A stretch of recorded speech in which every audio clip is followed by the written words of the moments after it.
Welcome back to Pod Save the World. I'm Tommy Vietor. I'm Ben Rhodes. Ben, how's New York doing?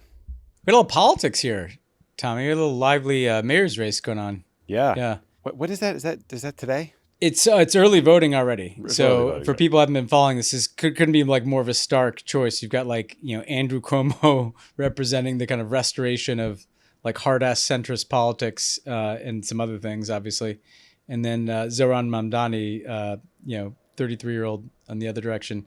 It's never dull in New York. Actually, Brad Lander got arrested today. Yeah, that was crazy. Another candidate. So yeah, and early voting numbers are way up. And for some reason, Mamdani is treated like he is becoming ambassador to the UN and only gets questions about when he's going to visit Israel. Mamdani, it's actually, I've been trying to, because I always be a New Yorker, and I want to know about his plans to make bus free and keep the rents down, but all people want to ask him about is Israel. It's weird. It's crazy. Well, we're going to be in a similar boat today, Ben. We're going to focus basically the whole show today on the war between Israel and Iran. So we're going to update you guys on what happened since Friday when we recorded that bonus episode, how this war has quickly ballooned from being about weapons of mass destruction to regime change. Sounds familiar. We'll talk about the voices pushing Trump to get involved in bombing Iran directly. And we'll talk about some of the voices urging caution and the media coverage around all of it. We're also going to talk about some political considerations for Democrats, and then why we think no one should trust Israeli Prime Minister Bibi Netanyahu when it comes to intelligence about WMDs or regime change wars generally. Then you're going to hear my conversation with Congressman Greg Landsman from Ohio. So Greg is somebody I've known for a few years now. I consider him a friend. We profoundly disagree both about the war in Gaza and also about this new war in Iran. And we argue about it all the time on text. And so we figured, why not take that to the podcast? So let us know what you think.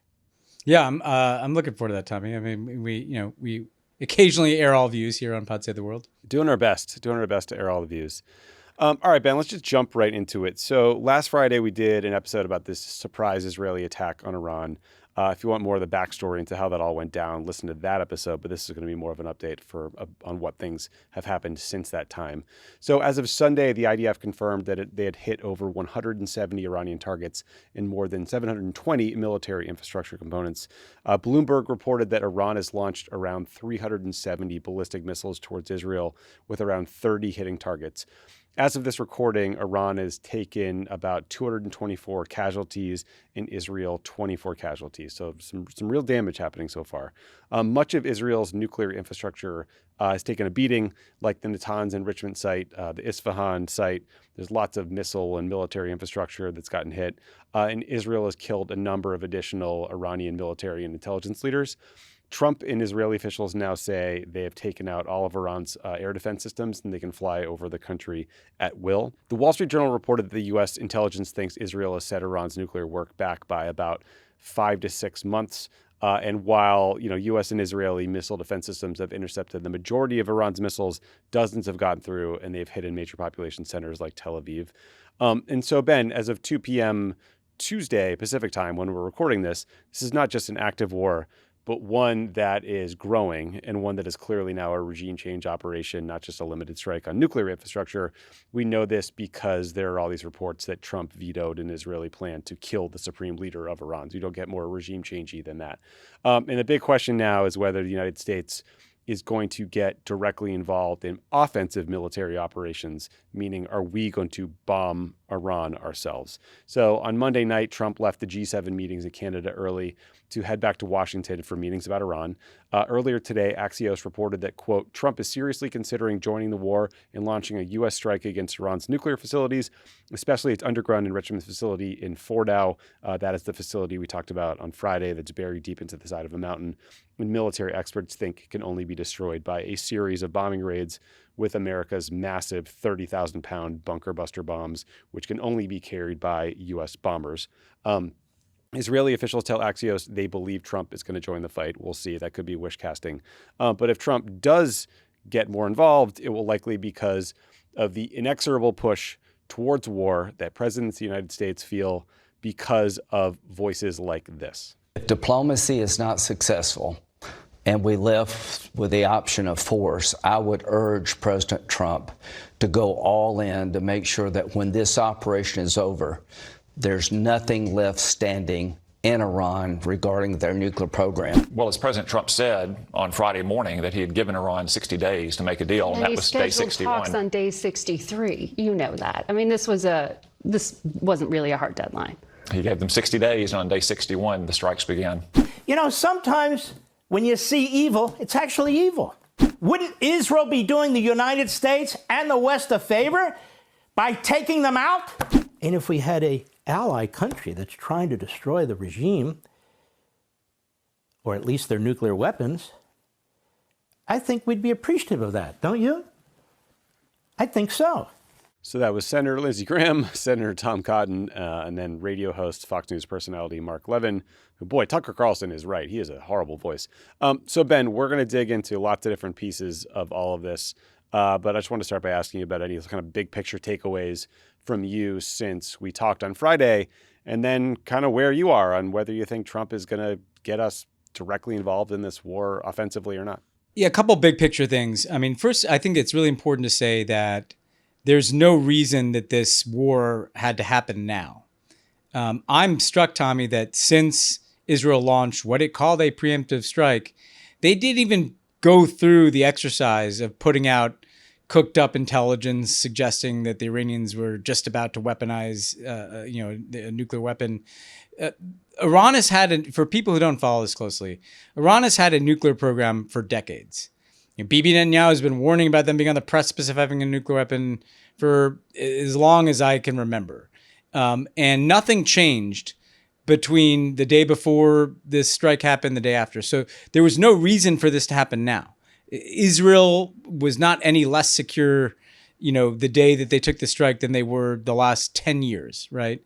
So this is entirely a war of choice launched by Israel, ostensibly against a nuclear program. Second thing is, this is very much feeling like a regime change operation. And we have to emphasize that too, because if they were just hitting the nuclear facilities, just even hitting nuclear and ballistic missile facilities, that would be one thing. I still wouldn't think that was a good idea. And frankly, that would only at this point have set the Iranian nuclear program back a few months. They're not hitting just those targets. They hit the television station. What does the television station have to do with the nuclear program? They are just killing generals and scientists, including generals that are not involved in the nuclear program. What does that have to do with setting back the nuclear program? They were hitting oil facilities, right? So this feels very much like Israel has like a target list that includes people and infrastructure and aspects of the regime, including media, and they're just hitting it all. And the fact that they want to kill the supreme leader. I mean, we are in a new world here. I mean, whatever you think of the supreme leader, and no, I'm not a fan of his. We're now just in the place where we assassinate the leaders of other governments. We just decapitate regimes and preemptive wars. That is a wholly new place to be here. It seems like Israel is again treating the Iranian regime like it's Hezbollah, right? Like they're just going through it like it's a series of personality-based assassinations. But the problem is this regime runs a very large and important state, right? With huge resources, with tens of millions of people. And so what you've not heard from Israel is any description of where this ends, where this goes. I mean, the things that are the most eerie to me, because there's a lot of echoes of the Iraq War here, Tommy, and we're going to unpack some of those. But you see some people, I saw Newt Gingrich, tweeting something like, "Oh my God, I know. Now is the time for there to be like a secular, moderate, inclusive government in Iran." Like, where is that government going to come from, right? So to me, it's very alarming. We're a week into this thing, and it's just on a rapid escalatory cycle. And it feels to me like Donald Trump is getting pulled into this thing. That he couldn't stand up to Bibi Netanyahu. He's afraid to do that. He was too weak to stand up to Bibi Netanyahu. His own diplomacy got derailed. That's bullshit that we gave diplomacy a chance. We didn't. The Iranians were trying to make a deal. And then Israel killed the guy who was trying to negotiate the deal. And he's afraid. He's more afraid of Fox News and Lindsey Graham and Bibi Netanyahu than he is of his own base, who he promised that he wouldn't do this. And it's a scary place for us to be. Yeah, so the Wall Street Journal just had a piece that posted a couple hours ago about kind of where the U.S. and Iran and Israel differ on the intelligence case. And it said, before launching its attack on Iran last week, Israel provided the U.S. with intelligence it deemed alarming. Tehran was conducting renewed research useful for a nuclear weapon, including an explosive triggering system. But U.S. officials briefed by the Israelis weren't convinced that the information pointed to a decision by Tehran to build a bomb. It sounded like they were doing research. New York Times had sort of similar reporting, like the U.S. is not aware of new intelligence showing Iran is rushing to get a bomb. And I think that's very important because, one, I mean, obviously it's the entire pretext for the war, but two, Netanyahu was on Fox News over the weekend and on countless news channels just lying and saying that Israel had to act now because Iran was rushing to get a bomb, when, the U.S. intelligence timeline is still like, yeah, it'll take 1 to 2 weeks to produce enough weapons-grade uranium for a nuke, and then you'd have to go through the weaponization process. It could take much, much longer to get it on a warhead and then to get it on a missile that could hit targets. So we're talking about a process that would take, like 6 months to up to 3 years, according to like whichever intelligence assessment you believe. But Netanyahu is just kind of like yada, yada, yada-ing those details and claiming there was some sort of imminent threat he had to neutralize. And the Times also reported, Ben, that U.S. intelligence, like late last month, figured out that Israel was planning an imminent attack with or without us. And they say Trump warned Netanyahu not to do anything and not to screw up his diplomatic efforts. But basically, like, Bibi just didn't care and Trump was too weak to make him listen. So, like, all of that bullshit we were talking about last week about how, there was this elaborate ruse between the U.S. and the Israelis where they were just, it was like designed to fool the Iranians. That was total bullshit. Like, the Times reported that Mr. Trump was still stressing the importance of giving diplomacy a chance, and while doing so was not intended to deceive the Iranians about the immediacy of a potential attack, but the possibility that it might deceive them was like a welcome side effect. So in other words, Trump sincerely wanted diplomacy. The fact that he kept talking about it certainly does seem to have convinced some of these Iranian generals and scientists and people that they were safe, sleeping at their homes rather than going to a bunker. But this was not 5D chess as we expected.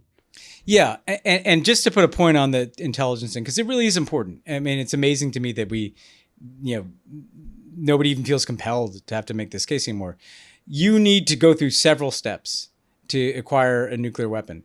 You need to acquire enough nuclear fuel, and that requires its own breakout, that you're rushing to enrich uranium at a high percentile so that you can have enough fuel for a bomb. You need to know how to weaponize that nuclear material, which we don't know that the Iranians, I mean, in the past, the assessment has been that they didn't have the capacity to weaponize. But then you have, as you said, go through this process, which takes months, to miniaturize the fuel, put it on a warhead, all this stuff, right? The reason that's important is that Israel had plenty of time, plenty of decision space to do this. And instead, they did it to derail Donald Trump's diplomacy. And like every now and then we give ourselves this allowance. Like, imagine if a Democratic president got humiliated like that. Well, I guess Joe Biden did, so we can imagine it because it just happened. Bibi Netanyahu did to Trump an even worse version of what he did to Biden, because with Biden, it was just like, I'm just going to ignore what you say about Gaza and take all your weapons and bomb people there. But here, he wants the U.S. to come in the war that he started over the objections of Donald Trump. And Donald Trump, it feels like he's getting pushed that way. That story was amazing because basically the reporting was that Donald Trump thought the war looked good on Fox News. And that he was watching Fox News and why? Because Fox News doesn't tell you the full story. Fox News gives you this completely airbrushed version where Israel looks like they're in the most ingenious military operation ever. And Donald Trump's like, well, I want to be a part of that, And this is a crazy, crazy way to make decisions about war and peace. The American people, where are they in this? Donald Trump has not really spoken at length to us about, we usually would expect presidents to give speeches about what would be our objectives here, what would be the legal basis for launching this military strike, what's the end game, what's the risk, preparing people for, oil prices to go up and for our service members in the region to be at risk.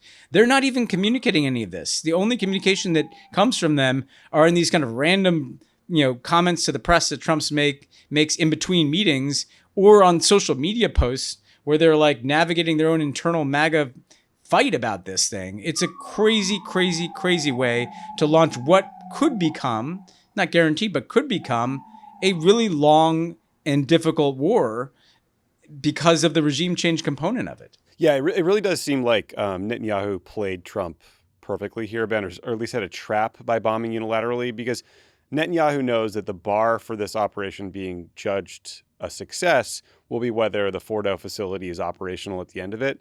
And he knows that only the U.S. can take out Fordo with these massive ordnance penetrator, like massive bunker buster bombs. So either the U.S. does his dirty work for him and eventually joins this war, or he can blame Trump for it not being fully successful, right? So like Trump's feels trapped by the Fox News coverage that I want to talk about in a second. And just in terms of the implications, again, the early days of this war, it feels like the Israelis are being incredibly successful because they are. I mean, the Mossad has obviously done an unbelievable job penetrating Iran's military and security establishment and their nuclear program, right? Like the fact that they knew where all these generals and these scientists lived and, were able to target them on that first night is like an incredibly impressive intelligence operation. But now Iran has recovered. They've been able to launch hundreds of ballistic missiles back at Israel. And the New York Times just reported that Iran is preparing missiles for a possible retaliatory strike on U.S. bases in the Middle East. So we have about 40,000 troops deployed in the Middle East. And the first people to get attacked would probably be U.S. Service members and diplomats serving in Iraq. And then, last night I saw one of the guys who got fired by Pete Hegseth tweeted out a long assessment of sort of what he knows about Iran's ballistic missile program. He said it's about 2,000 ballistic missiles. The choke point is they have more missiles than they have launchers, and it takes time to fuel them and launch them and fire them. But he said, as far as he can tell, Iran seems to have held back using some of its most advanced hypersonic missiles with the biggest payloads, possibly because they wanted to keep them in reserve to target U.S. interests if we get involved as some sort of deterrent. So that is some very ominous reporting from the New York Times right before we started recording. Yeah, and we talked about some of this a few days ago, but there's what Iran could do in response, right? The ballistic missile strikes that have already taken lives in Israel, the strikes that they could do against U.S. bases and facilities that could endanger our personnel, strikes that they could launch. I mean, one of the reasons why the Arab states have come out vociferously against what Israel's doing, I think that's in part because they know that Iran could just bomb Saudi oil fields, as they've done in the past, to try to just completely disrupt the global economy. Because if they're going down, they're going to take everybody down with them. That's still a possibility. They could obviously launch terrorist attacks in different places. They could attack, they could, like, even though their proxies are weakened, they could do things in Iraq. But even beyond that, I think the important point is the Strait of Hormuz too. I mean, there's a lot of things, right? Yes. Just fuck up the global economy. Exactly right. But the other thing is the regime change part is what's so important here, because in a way, the more robust this Israeli war and maybe U.S.-Israeli war is, the bigger the danger. Because what if you do take out the regime? What if they do kill the supreme leader? Well, who's going to be in charge of Iran? And what we've seen in the past, I mean, Trump says that the skies, we totally own the skies over Iran. Guess what? We totally own the skies over Iraq. We totally own the skies over Afghanistan. We totally own the skies over Libya. And how did that turn out? This stuff always looks like, when it looks like a video game in the first few days, the same fucking people. And it's the same people. It's like Lindsey Graham and Tom Cotton and all these people that supported the Iraq war that have every problem in the Middle East is a nail and they reach for the hammer. The messier it gets, the more unpredictable it gets. And you more unforeseen the consequences. And the more you get dragged in, because there's a cycle of logic. Well, we bomb the Fordo thing, and then let's say they take out the Iranian regime. And then it's like, well, we need the U.S. to go in there and help stabilize, make sure that the oil fields are secure. Mm-hmm. And then are there going to be U.S. troops in Iran, right? I mean, these are going to be questions that could be on us soon. And again, like, nobody's explaining what the end state of this military action is. By the way, the Iranian nuclear program would be set back about a year if they blow up Fordo. They still know how to do all this stuff. They could take that underground, and then what? Are we just going to keep bombing, and we're just kind of be in this open-ended state of war in Iran? Never mind how that looks internationally. Never mind all the humanitarian issues. So there's just so many questions that nobody's answering. And again, we've talked about how Trump shifted the Republican base, the MAGA base, into more of an anti-war direction because he correctly, I think, identified and channeled anger at the post 9/11 regime change wars. But the legacy Republican media has not adjusted at all. Like Fox News, watching Fox this past week, and I watch it most days all day, it's given me flashbacks to like 2003 and the run up to the Iraq War. So like if you watch it, Fox, it's nonstop IDF, handed out propaganda B-roll of airstrikes. It's interviews with hawkish voices and neocons and like the Israeli ambassador to the U.S. You got Brett Baer doing softball interviews with Netanyahu, where Netanyahu is just like spewing lies about the Iranian nuclear program and the timeline and getting no pushback. And then, Ben, what was fascinating to me, though, was I caught an interview by Steve Bannon of Tucker Carlson. We'll play more of it in a minute, but they were talking about Fox's coverage. And this from Tucker Carlson about Fox's coverage jumped out at me. Some of the same voices at the Fox platform the Fox platform is just, it's so disgraceful. There's so many good people at Fox. I worked for the Murdochs for, all in over 20 years. I always liked them. I like them now. I'm not attacking them personally, and tons of people at Fox are my friends. But the one theme that runs longitudinally through the history of Fox is the promotion of wars that don't help the United States. And I don't know why is that? It's the owners are committed to that vision. Most of the time it's fine, but when it really comes down to it, when it's a question of whether U.S. military power will be exerted on behalf of a foreign country thousands of miles from here, they are all in, and anyone who stands in the way will be destroyed. I don't think it's personal, by the way. So that was spot on from Tucker Carlson, someone who would know. But it's not just Fox, Ben. Matthias Dopfner, who's the CEO of Axel Springer, which is like the big sort of media conglomerate that owns Politico. He wrote this op-ed. They linked to it in Politico Playbook, so I read it. Here's a graph from it. It is therefore surprising that Israel is not being celebrated worldwide for its historic, extremely precise, and necessary strike against Iranian nuclear weapons facilities and for the targeted killing of leading terrorists, but that the public response is dominated by anti-Israel propaganda. Now, this is a CEO. I don't think he's like editing, news copy when it comes in or anything. But like, I don't know. If you work at one of his publications, you know damn well that critical coverage of this war is not going to be welcome. Yeah, and this has been part of, the way in which we got into the Iraq War, which, again, was not about Israel, right? That was just the U.S. doing something really fucking stupid on its own, was in part having advisors who didn't understand, these countries that they were going to invade and, reconstruct. What Donald Trump said, right? Like, we sent the nation builders over there. We thought we could, build a government in the Middle East in a culture we didn't understand.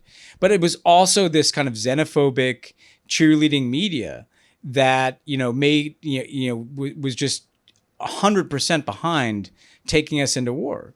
And it's extraordinary that like the exact same people and the exact same platforms are cranking up the exact same play all over again. And, what's interesting with Trump and the America First stuff is we'll sell Ukraine out, we'll sell every ally in the world out. The Europeans are now not our friends. The Ukrainians are like leeches.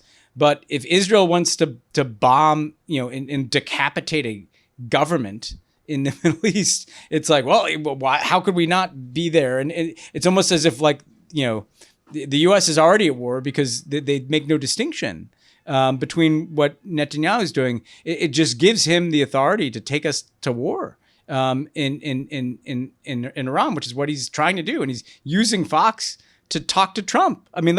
That's what he's doing in those interviews. It's impacting. Yeah, he's literally, they're going on all, and not just him, but all these IDF people that are going Fox are literally going on that for an audience of one. It helps that they get to talk to some right-wing Americans too. And it's a really strange thing to see. And again, to be very clear here, you can hate the Iranian regime. I know plenty of Iranians who despise the Iranian regime and would love to see, people who are involved in the women's movement there would love to see a new government in Iran who are like deeply disturbed by what's happening, in part because some people have family members in Iran who are endangered, but in part because they know that this is not the Iranian people kind of removing their own government themselves. That if you have Israel and the United States killing thousands of Iranians and decapitating their government, you're likely to get like really hardcore reactionary IRGC types, like running parts of that state, whatever remains, or like just a total failed state or some kind of civil war, because you do have different factions that would want to be competing for power. And that's scary. And nobody's talking about that. There's nobody talking about that on Fox. And all these people that love to spike the football now, you know, they're the people that you kind of can't find to do a Fox hit 10 years from now when, you know, things are a mess in that part of the world. And so it's just, we've seen this movie before. Yeah, man. And you know, The Atlantic, to their credit, had a great piece. They quoted a bunch of members of the Iranian opposition, some on the record who are really brave and some on background, saying, we don't want this. This is not helping us. We want to take down this regime, but we don't want it this way. Not just because of the political change it could lead to, but also because it's going to kill a bunch of innocent people. And it's going to lead to shortages of food and medicine and fuel and immense suffering. And Ben, just even stepping further back out on sort of the coverage, there's a lot of understandable coverage on sort of the impact on Israeli civilians in Tel Aviv, and the horrific images of these like crushed apartment buildings and things and people trapped in rubble. And that's like totally appropriate and understandable. And your heart breaks for those people. But there is almost no coverage of that kind about of the civilian toll happening in Iran. Now, part of that is because of a lack of media access. Part of it is, you know, just because there's censorship laws, et cetera. But I do think it leads to a sense that people in Iran are somehow complicit in this or, you know, sort of like everyone is a combatant, when it's just not the case. Like both sides, there is immense suffering among civilian populations, just as there is in Gaza.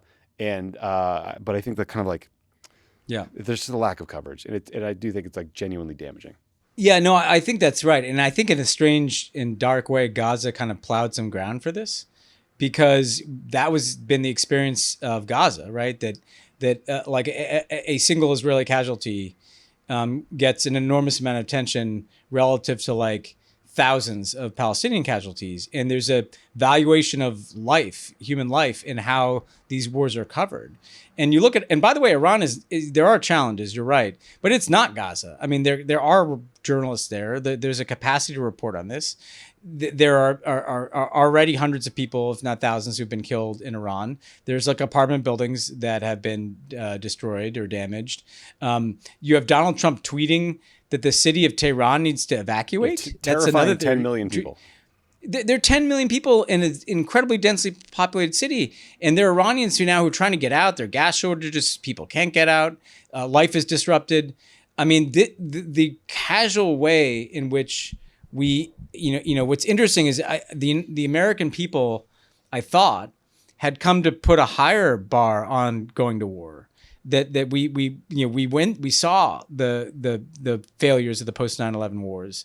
And again, I think Gaza has weirdly rolled back the tape, and it feels cost-free to kill people and to assassinate the leaders of countries, or or to treat it again like a video game. And again, let's just name it too, Tommy. Like, these are brown people in Iran and Gaza, and it's like they're all the same. And like, let's just it's not let's read like a heart-wrenching story about Israelis in shelters in Tel Aviv. And we don't really look at the Iranians who got killed in the war that the Israelis started. Like, so I don't know. I find the lack of any, the default position isn't that war is bad, like to be pretty, disgusting, frankly. Yep. I totally agree with you. Okay, we're going to take a quick break. And now seems like an entirely appropriate time to remind you that for a limited time only, when you buy something from the Crooked Store, you'll get a promo code for a 30-day free trial of Friends of the Prod, our subscription community. That means a full month of ad-free pods, exclusive subscriber-only shows, and access to our Discord server completely free. So if there's a t-shirt you've had your eye on, or you need something to wear to the next protest, now's the perfect time to grab it. The offer ends tomorrow. Support the mission. Get the merch. Head to crooked.com/store. Check it out now. Pod Save the World is brought to you by Simply Safe. You know that moment at night when you're locking up, turning off the lights, and you just want to feel completely safe before heading to bed? I do. I do that feeling too. That peace of mind is what Simply Safe can give you. It's given John Lovett. He's been using it for very long. John Lovett set up Simply Safe himself even. Shockingly, somehow. He said it was easy to do. It's got top-of-the-line sensors. You can turn it on and off on your phone, and it keeps everybody safe. Most security systems only take action after someone breaks in, and that's too late. SimpliSafe's new Active Guard outdoor protection helps stop break-ins before they happen. If someone's lurking, agents talk to them in real time, turn on spotlights, and call the police, proactively deterring crime before it starts. SimpliSafe is named Best Home Security System of 2025 by CNET and trusted by over 4 million Americans. And it was ranked #1 in customer service by Newsweek and USA Today. There's no contracts, no hidden fees. Monitoring plans start at around $1 a day, and there's a 60-day money-back guarantee. Visit simplysafe.com/crookedworld to claim 50% off a new system with a professional monitoring plan and to get your first month free. That's simplysafe.com/crookedworld. There's no safe like SimpliSafe. This is an ad by BetterHelp. We all need healthy minds these days. Strong, supple, healthy minds. It's harder than ever to keep my mind healthy. Mine's pickled. Mine's pickled. All I do by is watch the politics. news. You need to talk to somebody. Figure it out. Men today face immense pressure to perform, provide, and keep it all together. So much pressure to perform. So it's no wonder that 6 million men in the U.S. suffer from depression every year, and often it's undiagnosed. It's okay to struggle. Real strength comes from opening up about what you're carrying and doing something about it so you can be at your best for yourself and everyone else in your life. If you're a man and you're feeling the weight of the world, talk to someone, anyone, a friend, a loved one, a therapist. For example, you could learn coping skills, how to set boundaries, how to recover from watching Trump's fascist military parade go through D.C. and ICE thugs beat up U.S. senators. That's a reason enough right there to try BetterHelp. With over 35,000 therapists, BetterHelp is the world's largest online therapy platform, having served over 5 million people globally.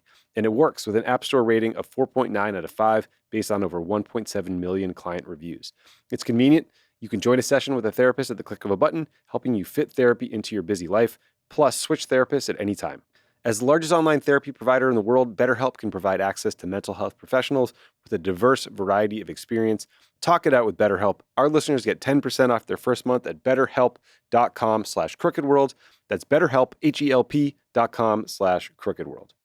All right, so back in March, Ben, Tulsi Gabbard, the director of national intelligence, testified before Congress about the U.S. intelligence community's assessment of Iran's nuclear program. She said the following, quote, "The IC continues to assess that Iran is not building a nuclear weapon, and Supreme Leader Khamenei has not authorized the nuclear weapons program he suspended in 2003. So, end of quote. So Trump was asked about Tulsi Gabbard's testimony by the press during his flight back from the G7. Here's his response. Mr. President, you've always said that you don't believe Iran should be able to have a nuclear weapon, but how close do you personally think that they were to getting one? Because Tulsi Gabbard testified in March that the intelligence community said Iran wasn't building a nuclear weapon. I don't care what she said. I think they were very close to having it.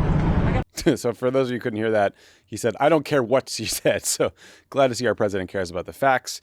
I was notable, Ben, that Trump had this big Camp David meeting about Iran earlier this month. He didn't include Tulsi in that. In fact, the CNN reported that U.S. intelligence believes that Iran was up to 3 years away, as we mentioned earlier, from being able to produce and deliver a nuclear weapon on target. However, again, so Trump, he says to the press there, he doesn't care what the intelligence assessment is. There's this big debate about whether or not he's going to get involved. We don't have many data points because, as you mentioned earlier, Trump has not addressed the country. But he did truth the following things on Tuesday. This all happened today. These are verbatim quotes. Unconditional surrender, all caps, exclamation point. We know exactly where the so-called supreme leader is hiding. He's an easy target, but is safe there. We're not going to take him out, parentheses, kill, at least not for now. But we don't want missile shot at civilians or American soldiers. Our patience is wearing thin. Thank you for your attention to this matter. And then he truthed, we now have complete and total control of the skies over Iran.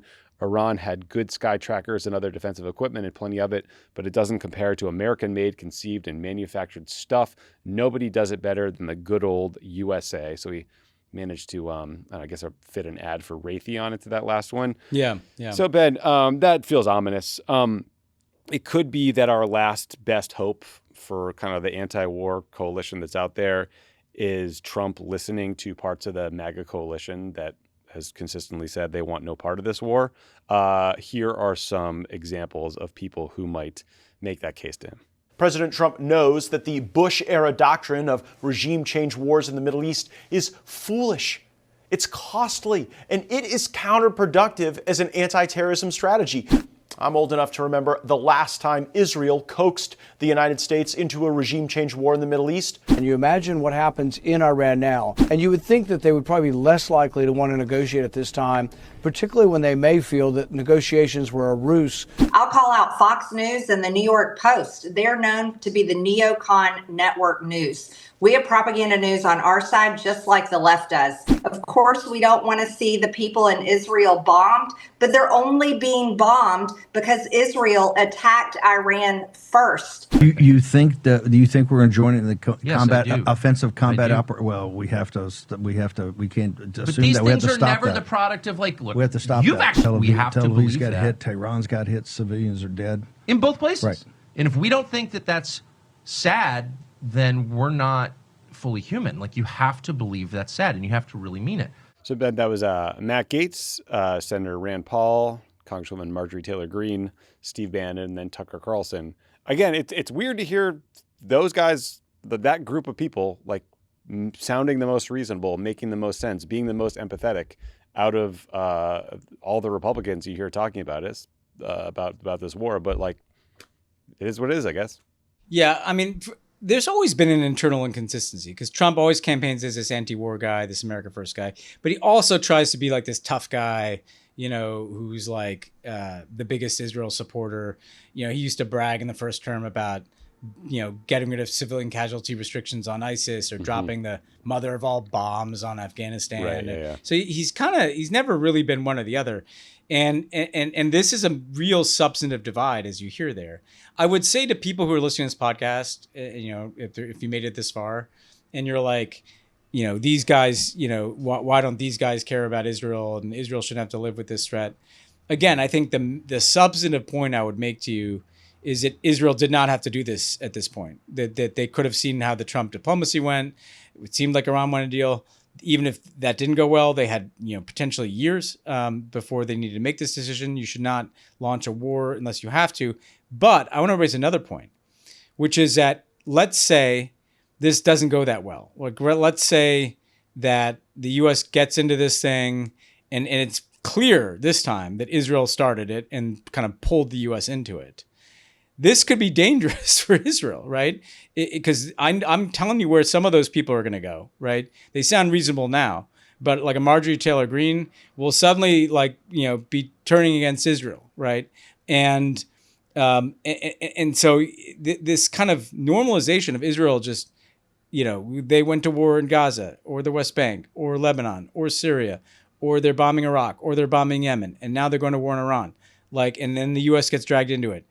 That could be really bad in the long run for, you know, not just Israel standing in the world, because the rest of the world is looking at this and being like, this is some fucked up shit that's happening here. You know, there's no international law that says that this could happen. But also, if it goes poorly, that's a huge risk in terms of this kind of right wing of the United States, like turning hard against Israel. Yeah, and you know, Ben, the thing they're kind of hanging their hat on now is Trump suggesting that, you know, he had given Iran 60 days to negotiate, and then they didn't do it. But we know from all the public reporting that the Trump administration couldn't get its own position straight for part of those 60 days. Remember, there was a big sort of fight between Steve Witkoff and Marco Rubio and other hawks within the administration about whether Trump's position was whether Iran would be allowed to have like a low-level enrichment program or no enrichment, right? So, you know, the idea that like there was some clear set of talks happening and Iran just wasn't being a constructive participant seems kind of unfair. Also, you know, Trump had Steve Witkoff do it, someone with no experience for like a very highly technical set of talks. So again, I mean, like the idea that day 61 we had to bomb seems crazy to me. The thing that I have been thinking about and worried about, you're right. I agree with you that the political ramifications of this going south for Israel within the Republican Party could be very consequential. I'm worried that we here in the West and in our media, they're going to kind of assess this thing on a day-by-day, week-by-week basis, and the war could look good for a month or 3 months or 6 months or even a year. But then 3 years from now, a bus full of American or Israeli tourists in South America blows up. and it's Hezbollah or, some sort of IRGC backed something or other, right? And it's like the time frame over which this could play out, and the fact that U.S. civilians could be a direct target because we are now perceived as being a party to this war is something that is just not. It's not even being discussed in the coverage. That's right. One thing I think about, Tommy, is because look, here's the best case scenario. Even the best case scenario is, if Trump bombs Fordo, the best case scenario is that the Iranian regime is just kind of wants this to end, and they kind of capitulate, and that somehow the Israelis accept not going full regime change, and you've set the Iran nuclear program back. And yes, there's been some war, but that could happen. Even in that scenario, though, I think you could still see the kind of consequence you're talking about. And here's the example I'd give. Do you remember in the first Trump administration when they moved the U.S. embassy from Tel Aviv to Jerusalem? Mm-hmm. And me and I think you and a bunch of people were like, well, this could be dangerous. This could kill the two-state solution. This could lead to violence. And I remember that when they did that, there was some violence. A bunch of Palestinians got killed because they charged the fence in Gaza. And I think several dozen Palestinians got killed. But there weren't like these huge terrorist attacks, And I remember all these people dunking on me online like, oh, look, you warned that this is going to be terrible. And look, it turned out fine. Well, you got October 7th a few years later, right? And I honestly think that, killing the two-state solution, moving the embassy, doing the Abraham Accords, cutting the Palestinians out of everything, led to October 7th. And these people don't understand that when we're warning of consequences, we're not saying that like next week the world is going to end. And so then what they do is they hold you accountable to next week. They're like, these guys said that this was going to go poorly, but look, they're bombing everything and it looks great on Fox News. And then 2 years later, something horrible happens, like you said, and it's like time starts then. And it's like, well, we have to go bomb them because this horrible thing happened. And we never take responsibility for being the ones who contributed to this chain of events, Yeah, absolutely. A couple important sort of political considerations, Ben, or political points. There's a movement in Congress to try to prevent this war. So Congressman Thomas Massey, conservative Republican, and Democrat Ro Khanna have put forward a resolution that would prohibit the United States from getting involved in the war. I think AOC is now a co-sponsor. They correctly argue that a war with Iran would have to be authorized by Congress. That's also gone from the debate. Tim Kaine has a similar resolution on the Senate side. Bernie Sanders has a No War Against Iran Act that he's introduced. So good folks are doing some good work there, but I don't have a lot of hope that the Republican-led Congress will pick up those pieces of legislation. But Ben, more broadly, just on the politics of this, I mean, you and I were talking about how you can kind of feel some Democrats who are opposed to the war in Iran, who have been warning against it for years, starting to get a little squishy because the early results look favorable for the Israelis. And like to them, I would just say, first of all, stand up for what you believe in, for God's sake, or what's the point of being in politics? And then two, again, remember how shock and awe looked in the first few weeks, and then how it morphed into something very different. Like this war has not even been going on for a week. The idea that we know the outcome and should just like capitulate and follow Bibi Netanyahu's lead is crazy. And there was some polling out today. The Economist YouGov had a new poll. They asked, do you think the U.S. military should get involved in the conflict between Israel and Iran? 16% said yes, 60% said no, and only 19% of Trump 2024 voters support U.S. military involvement. 53% are opposed. So the polling is just crystal clear that no one in this country wants to be involved in another regime change war in the Middle East. I'm really glad you framed it this way because, first of all, a lot of these people, they're just kind of looking out the window, and what they're forgetting is that the very things they warned about, Iran could go underground to try to get a nuclear weapon, the regime could collapse and you could get a failed state in Iran, like there could be terrorist attacks. They were never things that were going to happen in the first week or two, so it's not like objectively the military operation isn't going quote unquote better than was anticipated when people had that sense. All that's happening is you have the normal juggernaut of political and media momentum towards this is great and we have to support this and look at this war, that things are blowing up and let's watch it on television and you're weak if you don't support it. And I would say to Democrats, there are a lot of people who spent the rest of their political careers regretting their position they took on the Iraq war. You and I worked in the White House, Tommy, and probably have this podcast because Hillary Clinton voted for the Iraq war, which probably seemed like the safe thing to do in 2003. And that's how Barack Obama was able to beat her in 2008. So there's a whole host of ways in which this could go wrong in the medium term. And by the time Democrats are thinking about who they're going to support as the party standard bearer next time, those consequences are probably going to be happening. But even if they don't, right? And this is a really important thing, and I hope any Democrats listening at least hears me out on this. Even if they don't happen, even if somehow, they destroy Fordo and there's some kind of messy de-escalation and everything kind of settles down, you should still be against this. We're Democrats. Do we really support preemptive wars in which you try to kill the leadership of other countries, no matter how odious those countries' governments are? Regime change authorizations by fascist Israeli right-wing leaders based on intelligence no one has seen? No legal basis for the United States to be doing this. No basis in international law for this to be happening. Civilians getting killed in Tehran and civilians getting put at risk in Israel.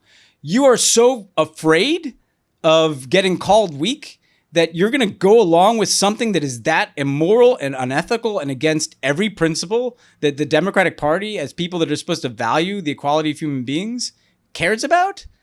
Give me a break. I would not support any Democrat who for president who capitulates to that kind of thinking. We've been there before. We're better than that, and we should stand for something. And not be afraid to be dunked on by the same group of Lindsey Grahams that are going to dunk on us anyway. Yes. So get some backbone, Democrats. Yeah, and look, on the merits, what is happening in Gaza is deplorable and evil and immoral and just wrong on every level. But there was also part of my frustration with Joe Biden's policy towards Gaza and in dealing with Netanyahu was that he allowed the United States to be pushed around by Bibi Netanyahu. And the listeners of the show know that we are not big fans of Bibi Netanyahu. He's corrupt. He's a liar. He puts his own political considerations ahead of the security of his country. But on top of that, despite calling himself Mr. Security, he was catastrophically wrong about the most consequential foreign policy decision of our lifetime. This is a clip of Netanyahu giving quote-unquote expert testimony to Congress about Iraq before the invasion. This is from 2002. Let's listen. And this is a tyrant who is feverishly trying to acquire nuclear weapons. And today the United States must destroy the same regime because a nuclear-armed Saddam will place the security of our entire world at risk. It is simply not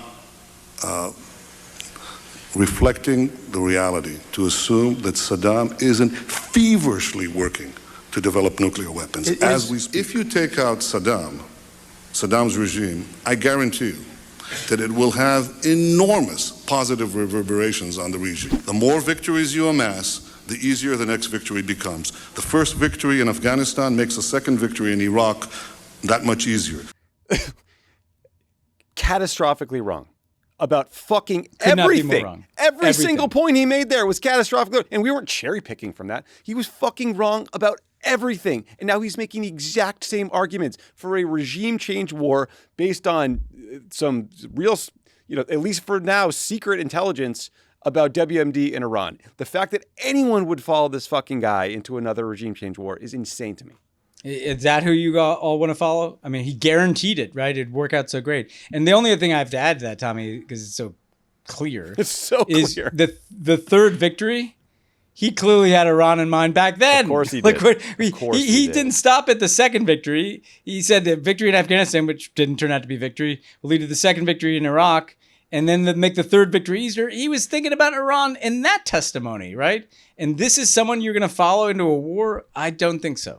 When Donald Trump was elected, I was despondent on every single level. The one possible silver lining was I thought there was a chance he would have the fucking balls and the political leverage to stand up to Bibi Netanyahu. But to watch him get led around like this and just become Bibi's little lapdog in the face of a catastrophic regime change war in Iran it's so unbelievably pathetic and disappointing. He looks so goddamn weak. Yeah. And look, Bears, we should keep repeating it.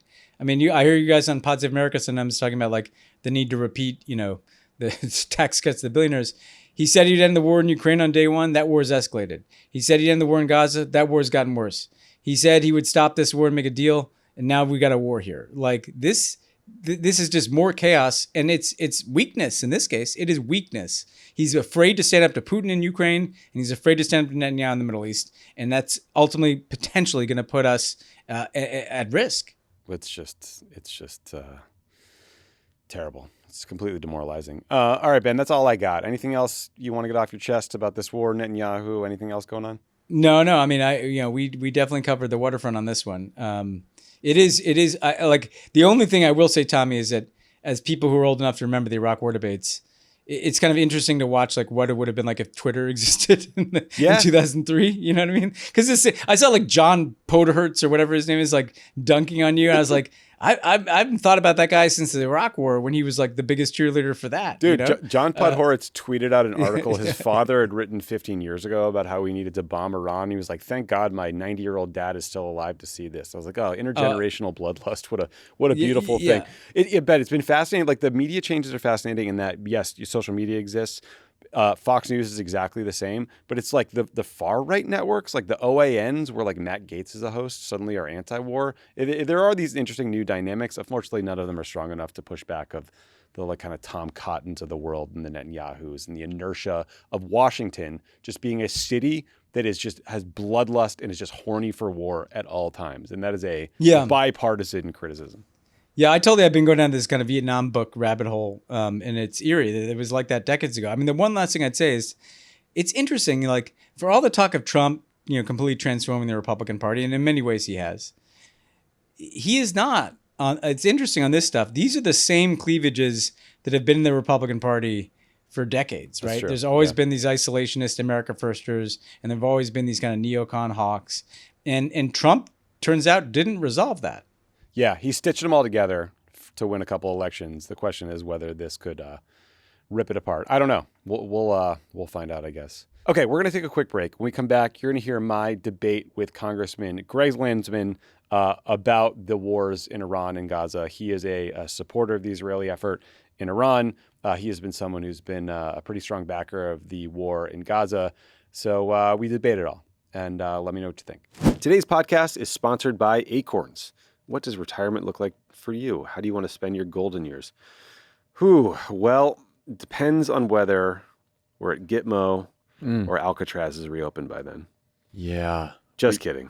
Well, you'll feel so much better, though, if you're in one of those places, but you started saving early and investing. Alcatraz, you'll kind of have a view, which I guess I could cut both ways because then you're sort of, what you're missing. Just kidding, everyone. You want to spend your golden years doing fun things, seeing your family, traveling the world, but you have to save for that. Acorns is a financial wellness app that makes it easy to start investing for your retirement now, because the sooner you start, the more of a chance your money has to grow. You don't have to be an expert. Acorns recommends a diversified IRA portfolio that can help you weather all of the market's ups and downs. You don't have to be rich. Acorns lets you get started with the money you've got right now. You'd be surprised at what just $5 a day can do. Plus, sign up for Acorns Gold and you'll get a 3% IRA match on new contributions in your first year. That's extra money for your retirement on Acorns. I'm sure many of you waited way too long to start saving for retirement. I certainly did, well into my 30s. It can feel daunting. You can wonder if they'll ever catch up. The only way to do it is just to start right now. Be methodical. Put in what you can every week. $5 a day, $5 a week, $5 a month, whatever it is. Over time, it will add up.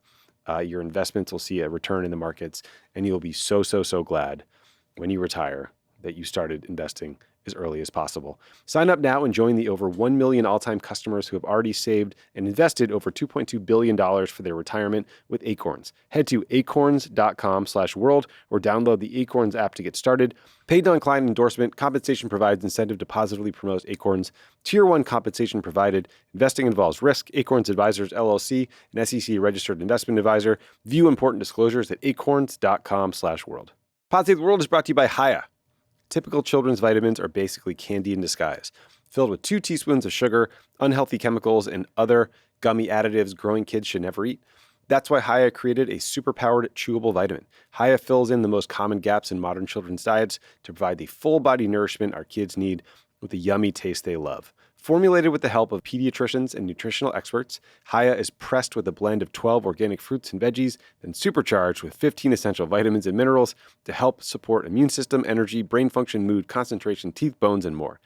It's non-GMO, vegan, dairy-free, allergy-free, gelatin-free, nut-free, and everything else you can imagine free. Hiya is designed for kids 2 and up and sent straight to your door so parents have one less thing to worry about. I know Charlie's a big Hiya guy, and I noticed Hiya guy. he was taking the Mensa entrance exam last time I saw him at your house. Yes, that's after just a year or 2 of Hiya vitamins. And if you're tired of battling with your kids to eat their greens, Hiya now has Kids Daily Greens plus superfoods, a chocolate-flavored greens powder designed specifically for kids, packed with 55 whole food ingredients to support brain power, development, and digestion. Just scoop, shake, and sip with milk or any non-dairy beverage for a delicious and nutritious boost your kids will actually enjoy. We've worked out a special deal with Hiya for their best-selling children's vitamin. Receive 50% off your first order. To claim this deal, you must go to hiyahealth.com/world. This deal is not available on their regular website. Go to hiyahealth.com/world to get your kids the full-body nourishment they need to grow into healthy adults. My guest today represents Ohio's 1st congressional district, Congressman Greg Landsman. How you doing? I'm okay. How are you doing? Good. A little background for listeners. So Greg and I met, I think, in D.C. a while back, and then we hung out in L.A. I can't remember which was first. But we've been friends for several years now. You're someone I consider a friend. It's weird to be friends with elected officials. I still feel like a little teen staffer at the back of the room, like intimidated by the title. But often our friendship has entailed intense, passionate debates about the war in Gaza. We've had some pretty profound disagreements, but what I always really, truly respect and appreciate about you is how thoughtful you are in those conversations and how decent you are. And so I think we both figured, like, I don't know, let's take this thing live, right? So let's talk about not just Gaza, but also this brand new war with Iran. Sound good? Yeah, of course. And the feeling's mutual. I mean, this is one of the most complicated, if not the most complicated, issues in the world, and to have legitimate debate is really important. To be able to talk about this with people that you trust, who I think ultimately have the same, goal, right, or goals, which is you want security and peace and something that's sustainable. Yeah. In the region for Palestinians, for Israelis, for the Lebanese, for Syrians, for everyone, and for Iranians. And how you get there is not at all clear, right? Or it's not simple. It's not simple at all. And I think just, having a conversation that both of us know is in good faith and coming from a good place, I think sort of the best we can do. But first, I know that on Sunday, you were told by law enforcement, by the Capitol Police, I believe, that your name was included on a list being carried by that lunatic guy in Minnesota who murdered Minnesota State Representative Melissa Hortman and her husband, who wounded 2 others. I can't imagine how scary that was, learning that, knowing, at the time the suspect was still at large. So just, how you doing? And do we know anything more about this guy's motives or what the hell he was doing? Yeah, no, I'm good. I know what you know, and this is clearly an unwell person, who targeted Democratic lawmakers. He had a list, multiple lists, and for whatever reason, I was on one of the lists, the list in his car, the quote unquote hit list. I found out about it Sunday morning. We were called by Capitol Police and at first you're just, it's sort of bizarre. And then you start to do the math. The drive time between Minnesota and Ohio is probably 10 hours, 12 at the most. I don't know exactly where he was. And at that point, no one knew where he was. Right. And there was a point in the evening, we beefed up security, and there's a cop outside, and he texted me and just said, "Can you turn on, the outdoor lights and turn off the indoor lights?" Jesus. And it was just precautionary, but I didn't know, and I thought maybe he saw something. And it's hard to get that picture of that guy in that mask out of your head. Yeah. And so, there was probably 30 minutes, 40 minutes where I thought, maybe this guy's in my backyard. Yeah. In any event, they ultimately got him at 10:30. And at that point, you're sort of like, all right, well, that's it. But, I will say, it's one of those things where it's getting worse. You just know it's getting worse. Whether you're at in the middle of it, or not, like, we can all see what's happening. Yeah. Yeah. And first of all, again, I'm so sorry that you had to go through that. It's terrifying for you. It's terrifying for your wife, for your kids, everyone around you. That image is horrifying. Like, that guy in the mask is terrifying. And then have, like, Mike Lee, like, making jokes about it. And these crazy That's how I saw the picture. I saw the picture from Mike Lee's tweet. Somebody sent me Mike Lee's tweet, and that's where I saw the picture. So the only reason I had the image in my head was because Mike Lee decided to be an asshole and make light of this matter, further politicize it, which is the last thing we need. Mm-hmm. And I hope Mike Lee wakes up tomorrow morning and realizes, what an asshole he was, and says, look, I'm sorry. I want to be part of the solution. I shouldn't have said that. I shouldn't have been so cavalier about the fact that, people were murdered. Yeah. Well, I'm glad you're okay, and I'm grateful for you talking to me about it and still doing the show. Okay, so let's talk about the war between Israel and Iran. Listeners will have just heard, Ben and I do a whole sort of show about the latest developments, so I'll skip the big wind up. But why do you think that this Israeli operation against Iran is the right thing to do, is necessary? I was just hoping you could kind of make the case. Yeah, I mean, the initial goal is to derail the nuclear capabilities of Iran. And, that's all the above ground stuff. And to do something similar to Iran's ballistic missile program. Ultimately ending their nuclear capabilities is what should happen. That involves, as you know better than anyone, below ground stuff that Israel may or may not be able to do on its own. Mm-hmm.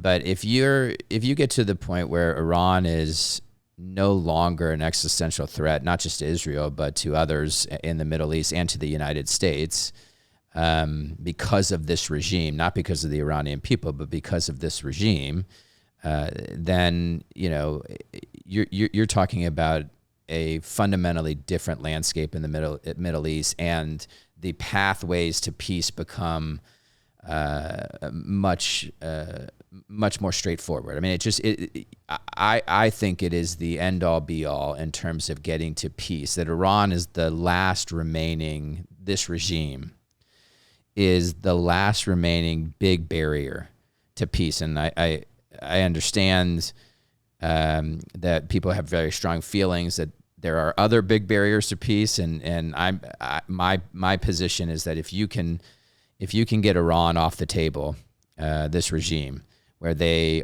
no longer have existential the ability to drop an atomic weapon, that you have dismantled their terror networks. Hezbollah is gone, Hamas is gone, the Houthis are gone, terror cells in Syria and Iraq are not being funded.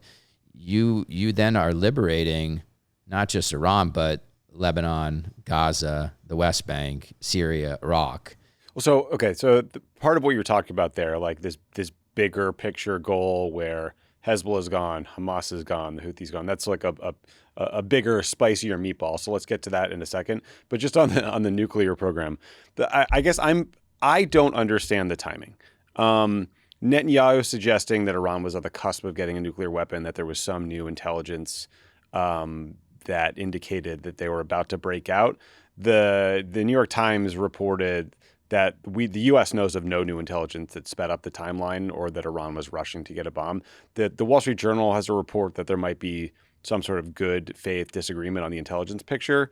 But I think most experts believe, yes, Iran could enrich enough nuclear material to weapons grade to have what you need for a bomb in a week or two. But then it would take months, if not years, to fit it into a warhead, to weaponize it, and then even longer to get it onto a missile to deliver it to various places. So I don't understand the sort of imminence of the threats. Also on the timing, I mean, you've got the IDF has just fought this 20-month war in Gaza. They have talked publicly about like severe ammunition shortages. They've lost a huge number of armored vehicles. There's this big drop in reservists showing up. I saw one report said over 100,000 Israeli reservists failed to show up. The ones who do are exhausted. You've got thousands, if not tens of thousands, of Israeli reservists calling for an end to the war and the ceasefire.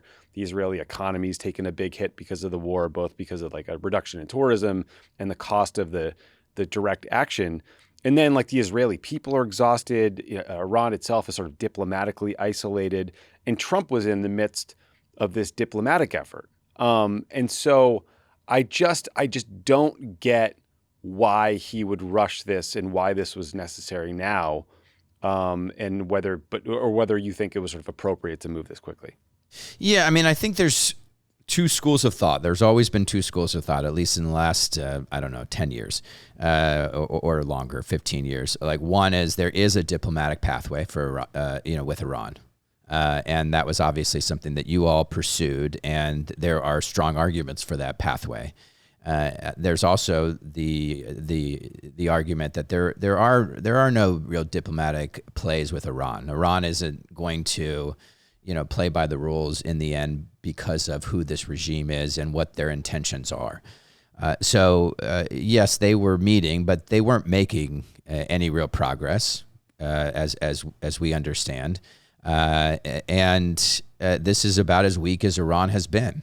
And so, when you have an existential threat that close to breaking out, you can easily make the case that this is your moment. And that you've waited too long. There are some Israelis who believe that. There are obviously some people who believe that Israel should have done this sooner. And now, whether it was, the right time or not, it has happened. And, I think the big question has to be, as Israel focuses entirely on these military targets, and if there is the possibility of ending what's happening, the enrichment work that's happening underground, does Israel get the support they need to finish this? I would hope so. And I understand. So you want the U.S. to directly get involved. Basically what we're talking about is the U.S. B-1 or B-2 bombers dropping the massive ordnance penetrator, this 30,000-pound bunker-busting bomb, on Fordo or other buried sites. You think that's what should happen? I think that Fordo has to go. And how they do that, whether it's something that, if Trump decides, well, we'll just give them the bombers and let Israel do it. Okay. But I think it's a moment of truth. Like, you can finish it. Now, if Iran comes back and says, okay, we would like to negotiate, and they get to a real a place of legitimate desire to be done, to shift to a civil program, to have real inspections. And I think any deal has to include dismantling these terror armies so that Lebanon can be free, Gaza can be free, Syria, that they are done. They have to get rid of Hamas and Hezbollah. And the world would be for that. The world would all jump in and support those efforts and help those countries rebuild. There would be enough money for Gaza, enough money for Lebanon, enough money for Syria, I would think. on the negotiations, I mean, there's this sense, Bibi keeps saying like, oh, Trump gave him 60 days, we got to 61, so I bombed. I just think that's like self-evidently bullshit. Like Trump had scheduled talks for day 63 with Witkoff.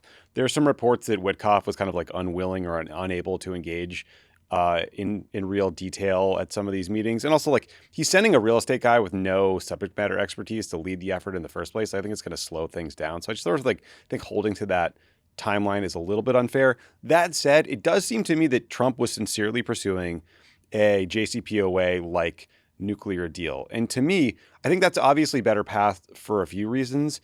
The first is that the Obama era deal worked. From 2015 to 2018, the IAEA issued over a dozen reports showing that Iran was complying.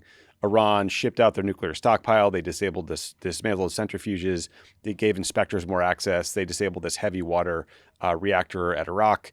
Trump's staff, his own team, testified before Congress that Iran was complying. And then when Trump pulled out of the JCPOA, Iran still stayed in compliance for a while until we started sanctioning them. And then ultimately, when the U.S. killed Qasem Soleimani, I think they started enriching again. And they also, at that time, ramped up support for proxy groups in the Middle East like Hezbollah and the Houthis. So I guess where I'm coming from is, look, I hate this Iranian leadership. I think they do horrible things, not just to Israel, but to their own people, right? Like they've thrown friends of mine in jail for literally years. But I think the record shows is that the best way to deal with them is through diplomacy. And I think history shows that the way you can permanently, verifiably get countries to get rid of their nuclear programs is through diplomacy, which is what South Africa did in the 90s. It's what Ukraine did after the fall of the Soviet Union. Ultimately, I think we could bomb the shit out of Fordo. We could hit it with every bunker buster bomb in our arsenal. Basically, what Iran needs is like a couple advanced cascades, centrifuges, a couple weeks, and they can enrich enough nuclear material to have what they need to build a bomb in some other covert facility. Like we can't bomb the know-how out of them, even if the U.S. and Israel kill all of these nuclear scientists. Yeah, you can do an enormous amount of damage, and they already have. I mean, they have.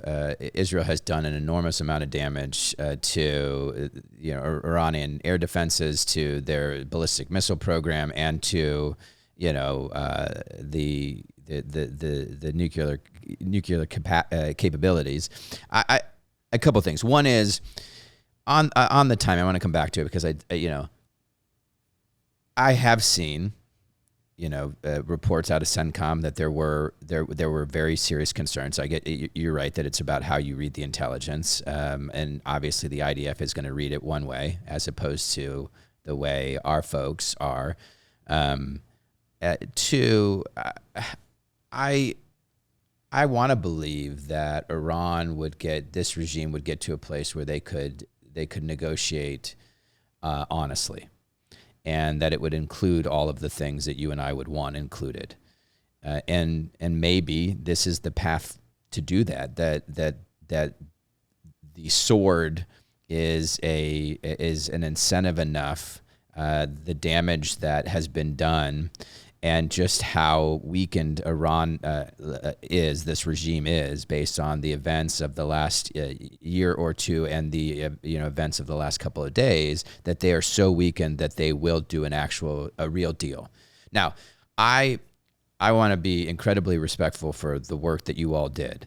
The argument against, because I'm sure you've made it, but I know the argument that you hear when you're in the region, they say that it was time bound, the original agreement with Iran, and we could have just renegotiated it all along, right, and never let her out to enrich to where they got to. So that's a huge mistake in Trump's book, in my opinion. Anyway, it was time bound, but they got a lot of money up front, right, because a lot of the assets were unfrozen, and that money ultimately made its way to, arguably to Hezbollah and Hamas.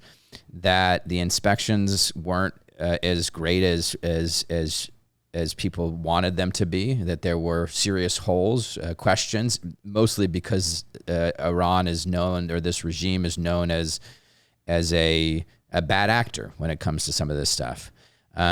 So, there were issues, and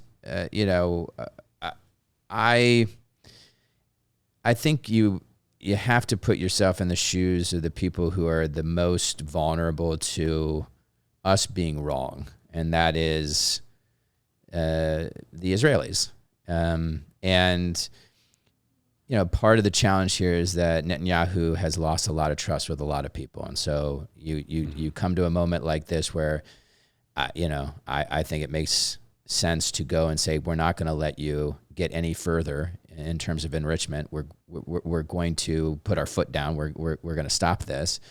The timing is questionable because people have lost faith in Netanyahu, right? His government was potentially about to dissolve. We don't know. He had serious issues with honestly, his I bet he was coalition. going to survive. The guy's a survivor, but sorry. Yeah. No, you're right. I mean, they call him the magician because he finds himself in these. Yeah. So I get the skepticism, and this is a thing that Israelis talk about, which is you talked about the exhaustion. There's also this frustration with the leadership. And I will say this, I think we can get to peace, and I think that this ends hopefully in a way where we have a path to no more enrichment in Iran, that they're going to pull back from the terror army, work, all that stuff. I do believe, and I think most people believe, that you're going to need a new regime.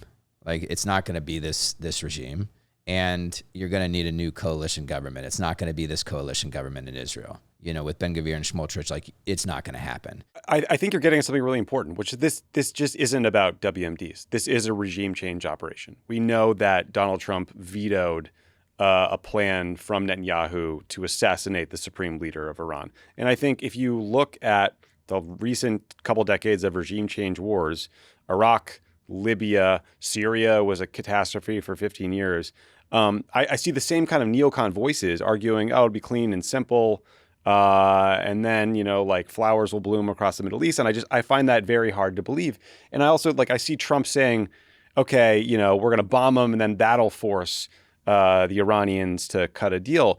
But if you're the supreme leader, this isn't just about your nuclear program. This is about your survival. This is about regime survival. And how can they trust us to implement a deal? Either Trump was too weak to keep Bibi from bombing in the middle of his diplomatic efforts, or those diplomatic efforts were insincere. Trump pulled out of the JCPOA. Iran has been burned by the U.S., sort of in these hostage deals that the Biden cooked up. Trump posted a message this morning about how he could kill the supreme leader at any time. So it's very hard for me to I agree with you. You have to put yourself in the shoes of the people most vulnerable. I think we also have to try to put ourselves in Iran's shoes sometime and understand where they're coming from, and that innocent civilians are dying there, and that a regime change operation is very unlikely to lead to a government that is more friendly to Israel, in my opinion. I think you're more likely to see the guys with the guns like the IRGC and others in control. We don't know. I mean, the regime change, the way in which you described it, is boots on the ground. No one's talking about putting boots on the ground. I mean, we're not invading Iran. No one's invading Iran. I mean, they have invaded the airspace. They've taken over the airspace. But this is different than what we saw in Iraq or Afghanistan. And although we don't know where this is going, but I wouldn't advocate for troops on the ground or anything like we saw in those wars that you mentioned. I think it's, regime change is very difficult. In Israel, to be clear, which is a democracy, there's going to be an election next year. So whether, his coalition, and for those who you don't know this, to be prime minister, you need 61 members of the Knesset to join your coalition. I think Netanyahu's at 68, 69, maybe it's something, it's something like that. He could lose, 8 or 9 people, and then that immediately leads to a new election, right? But next year there will be an election in any event, and so you're going to have presumably new leadership, a new government in Israel. Iran, obviously not a democracy, a theocracy. This crew took over in 1979. And it is entirely possible to imagine a scenario where, because of how weakened they've been, that there is a domestic uprising, and there's going to be a change, because they don't want to continue to live like this. But I do think that the actions, while unsettling and frustrating for some, and also, like, Israel is targeting military and oil and gas infrastructure.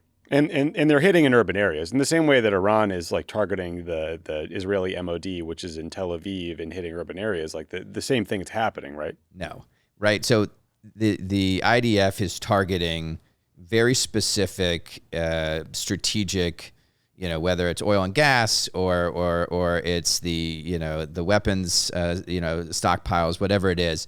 They're not indiscriminately lobbing missiles into Tel Aviv or into Jerusalem. Iran is just, yes, Iran has focused some of their missiles on military targets, but it is indiscriminate. Think about what happened in April last year. 200-300, objects in the air, killer drones, missiles.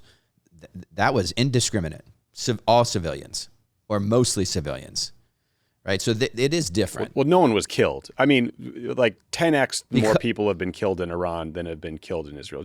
Look, I hear what you're saying. You're making a point that I agree with, and I think is in some sense is valid. I don't know what exactly each side is targeting. I agree with you that you're seeing like apartment buildings in Tel Aviv getting hit, and there's just no discernible military value there, and that is clearly a war crime and unacceptable. We're also seeing reports that the IDF, in their early decapitation targets, were going after senior military leaders in these buildings that flattened the whole thing. So I don't know who else was in the building and what civilians have been killed. There were some early images of like a little girl who had been killed. So the war is horrific, right? Like horrible things are happening because of this conflict. Well, let's get to Gaza, because in the days after October 7th, obviously Israel had to respond militarily. There were hundreds of thousands of people had been murdered.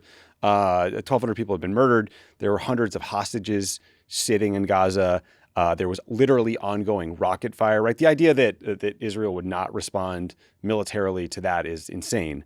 20 months later, I just cannot understand any argument for continuing this war, because in my view, Hamas is decimated. There's absolutely no chance they could pull off another October 7th. And frankly, like I think it should have been prevented in the first place. The IDF had the plan, right? Like Netanyahu took his eye off the ball. He had IDF troops off the border and up in the West Bank dealing with settler violence.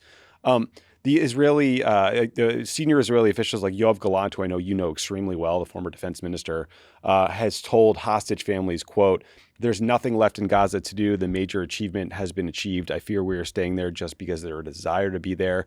Ehud Olmert, the former Israeli prime minister, said, "The government of Israel is currently waging a war without purpose, without goals or clear planning, with no chances of success." Even Steve Witkoff, Trump's emissary to the region, said, quote, "Israel is prolonging the war, even though we do not see where further progress can be made." And then, to civilian casualties, the death toll in Gaza is staggering. The reports are 55,000 Palestinians dead.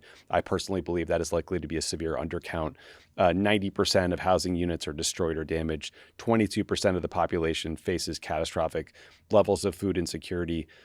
Top Israeli government ministers are calling for the ethnic cleansing of the Gaza Strip. So I hear you. Like, yes, Hamas is not a partner for peace, but they are an idea and a political organization as well, and a group that sort of like exists to resist and to try to kill Israel. I just don't think we can eradicate all of Hamas through this war, and I don't understand the argument for continuing it at this point.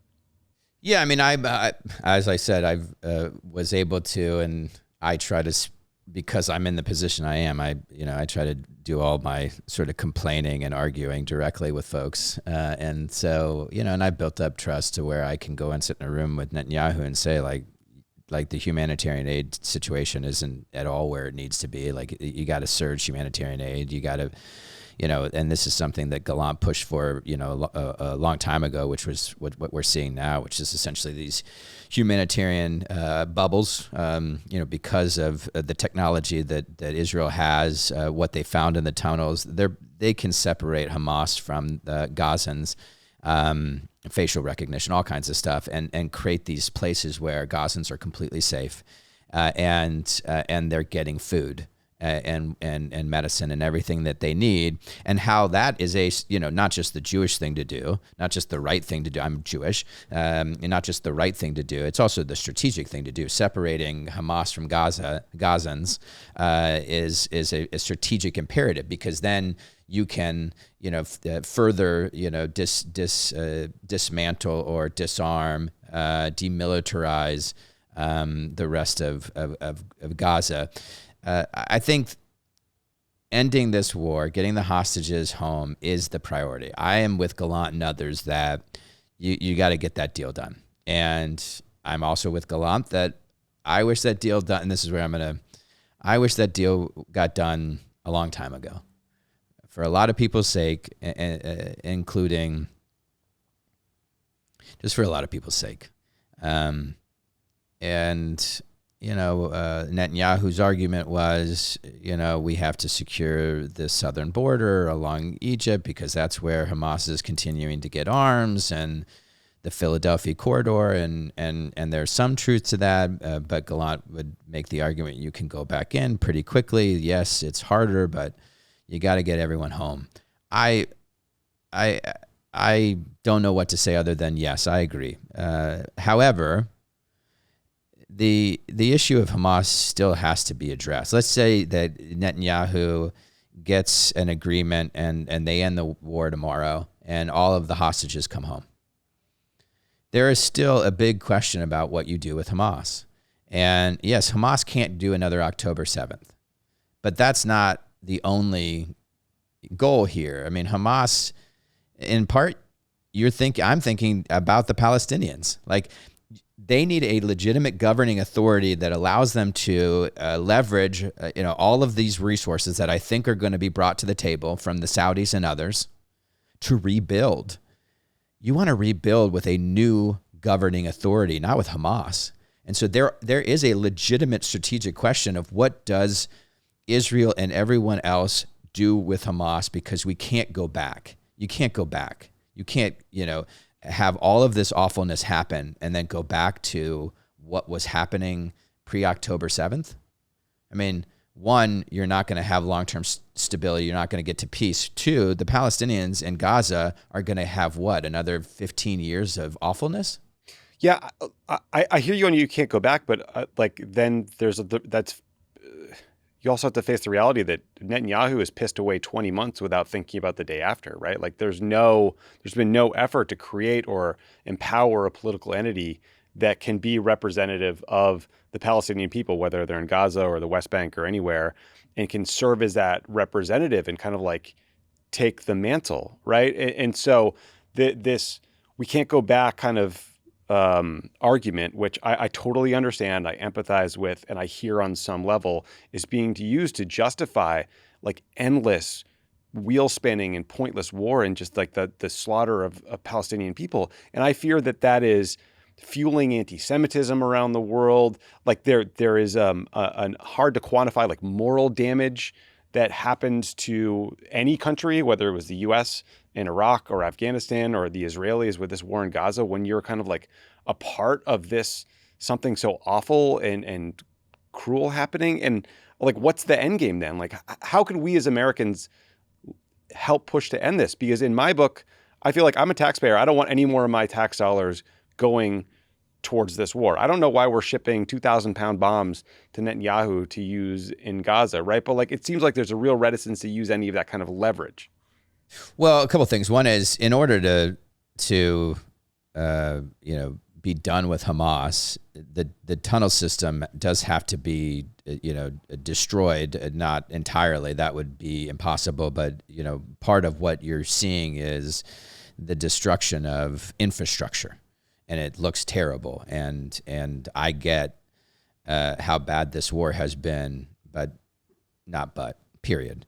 a lot of it is infrastructure that the IDF believes has to be destroyed in order to limit what Hamas is able to do, and get to a point where Hamas is so weakened that they are willing to accept a deal. The Jordanians, the Egyptians, their frustration is that there were so many deals and so many opportunities, and Hamas, said no. We're not going to give these last remaining hostages up, and that is a frustrating position to be in.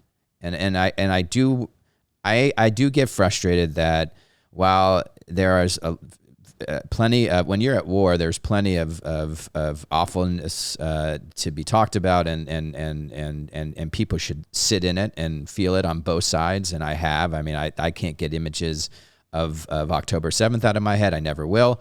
I've seen hours of footage. And I can't get images of what has happened in Gaza out of my head. And I never will, and I don't want to, because I want to be somebody who's there at some point as part of the solution, that it's there, working through a sustainable peace that's building it all back. You can't fight a war, any war, and not make mistakes, and some of them have been awful mistakes. Why it is so frustrating that the international outrage for Hamas just didn't last longer than 24, 48 hours. And the same with Iran. Like, it is so clear to me that, and maybe this is unfair, and maybe I'm being naive, but if the world would just, Europe and I think the Gulf states are closer than anyone, but Europe, the anti-Israel, pro-Palestinian movement here in the United States, if they just say, look, we are going to take a beat, and we're going to leave Israel alone. We're going to stop saying Israel's the worst, and we're going to focus all of our attention and outrage on this Iranian regime and Hamas, and just say, look, you have to be done. You have to be done. You have to be done. I just don't understand why that isn't at least something that folks who have been saying Israel's the worst, Israel's the worst, Israel's the worst. Can I explain why? Yeah. Because Hamas is a fucking terrorist organization. My expectations for them are rock bottom. They are evil motherfuckers. What they did on October 7th was evil and unjustifiable, and no civilian should ever be killed. But I just think we all have to live in, like, kind of look at the recent history, which is that the only way we're going to get these hostages out is through a negotiated ceasefire that's going to be imperfect, just like the Iran deal was imperfect. Like, not everyone's always going to get what they want out of these deals, and, like, that's diplomacy. But I think part of what you're seeing about the reaction to Netanyahu is that he's a fucking liar. Like, we played earlier in the show audio of Netanyahu testifying before Congress in 2002, 2003 about what a cakewalk the Iraq war would be, about Saddam's WMDs. Lie. I watched him lie to Obama's face during the Obama administration. He's a fucking liar. And I think a lot of my frustration with, like, the Biden administration's Israel policy was the sense you always got from him, because he said it all the time, was that he still thought we were living in Golda Meir's Israel. And there was this, like, bygone era of a liberal, democratic, progressive Israel. But Israel under Netanyahu is very different. And there's literal extremist terrorist sympathizers in his cabinet. Like, Itamar Ben-Gvir had a photo of a mass murderer of Palestinians on his wall. And I just think, like, U.S. policy is just not adjusted, right? So I think that I agree with. Hold on, that I agree with. U.S. policy has not adjusted, and I think that the understanding how the coalition government works is so hugely important for American politicians and American policymakers. He needs 61 votes, and he decided. In part, he claims, and I agree, he's a difficult guy to trust. So diplomatic.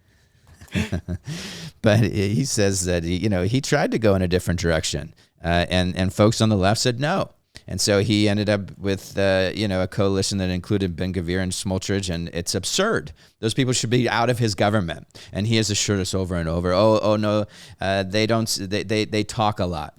But I run the show. They're not running the government. And I've pointed out instances to him like, no, buddy.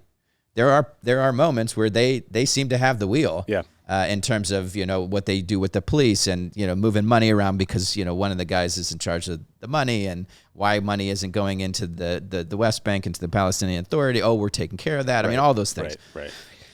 But our folks have to appreciate that every time you come in hard on Netanyahu, his coalition sort of strengthens around him. And so it isn't so clear. It isn't so like, oh, I'm going to go and I'm going to be tough with Bibi. Because you can do some of that stuff behind the scenes. Some of that stuff, if you play out publicly, it only strengthens the guy. It only helps the existing coalition. If you start to, play the politics and understand the Knesset and figure out how to get a deal done where he can expand his coalition or change or shift his coalition, I think you could get to a place where he has a fundamentally different governing coalition that does not include Ben-Gvir and Smotrich. Yeah, look, I think you make a lot of good points. I think you're right in your analysis, but I think at the end of the day, Netanyahu is not committed to a two-state solution. He's not committed to peace. He's never delivered on any of the things people hoped he would. So I think kind of fish rots from the head down is my take on this one. I mean, listen, he is very, the politics in Israel are so complicated, as you know. The number one issue is security. It's just like you go to America, anywhere in America, the number one issue is the economy, and then it's border, and then it's public safety, and then it's, people care about climate, and people care about this. In Israel, it's security. And so whether it's him or somebody else, the situation remains very complicated. So even if it's not Netanyahu, whoever comes in next is going to have a difficult task. Now, I would get the war done. I would surge humanitarian aid. I would build the biggest coalition ever for peace. Yeah. I do believe that if he had the politics on his side, Netanyahu would 100% say, yes, we're going to put ourselves on a path to getting to, I think what they're comfortable with at the moment is Palestinian self-determination or self-governance, because there is every day you get from October 7th, it's easier to say, okay, we can head in that direction. But if October 7th was this awful terror attack, and the reward is a Palestinian state, that is a challenge for a lot of Israelis who say, wait, I'm all for peace, and I'm all for getting to that at some point, but why are we talking about that now? I totally understand that. And that's the damage, right? October 7th is going to reverberate for years, if not decades, if not generations. And I hope that the exact kind of feeling you're describing, which is totally understandable, which is we can't let this horrific, evil, unjustifiable terrorist attack feel rewarded. I just hope that doesn't, block a pathway to peace in perpetuity. I want, and this is, here in the United States, because I'm a 90s kid, so I grew up in the 90s. I remember getting excited about politics in part because I saw the Rose Garden ceremony where Clinton was, shaking hands with Arafat and Rabin, Prime Minister of Israel, head of the PLO, and how close they got to peace. And I want to see that kind of leadership here in the Middle East, people who can step out onto the world stage and bring people together around something bigger than, what we have now. And, I've pushed the prime minister to be that kind of leader, even, likening, what has to happen to what Zelensky has, which is rallying the world around your cause. And I want to see that for Israel. I want to see that for the Palestinians. I want to see that for us.